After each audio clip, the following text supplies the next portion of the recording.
What's up, GoFam? So, grabe mga nangyayari ngayon, ano? Grabing bagsak ang palay. Nasa 17 na lang per kilo. Kahapon, yung medyo nag-uulan, nag-15 pa eh.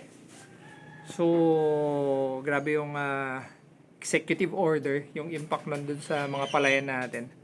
Kala ko, mararamdaman na natin eh. Pero, naudlot, nabilang ko na yung itlog eh. Bugok pala. Bugok pala. So, well anyway, pumasyal ako sa farm kanina. Ito na yung magpapataas ng production cost production cost, yung ating yield. Okay, yield. So, wala pa sa market tong bini na to. Sa atin pa lang. So, kinompare ko siya. So, kumuha ako ng longping. Ito siya. Ayun, no. Kita nyo ba?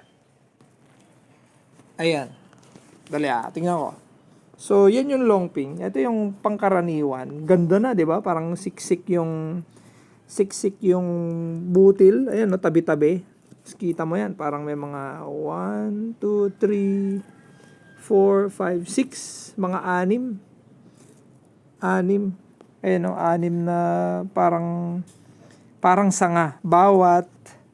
Bawat tiller, meron siyang parang anim na sanga. 1, 2, 3, 5, 6. So, 5 to 6 na sanga bawat tiller. Ayan, no? Okay, kita ba? Sorry, Yun, okay.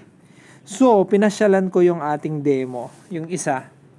Okay, nasa ano pa lang to, milking stage pa to. Wala pang mga laman yan. Okay, eto, magugulat kayo. Alopet.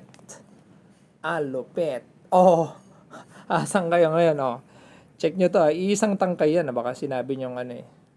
Sorry, ayun, iisa yan, Tapos, ilang sanga yan? Kamusta ka naman? Di ba? Kamusta ka naman, sir? Ayun, Bam! 1, 2, 3. Bawat sanga, nagsanga-sanga pa. Oh.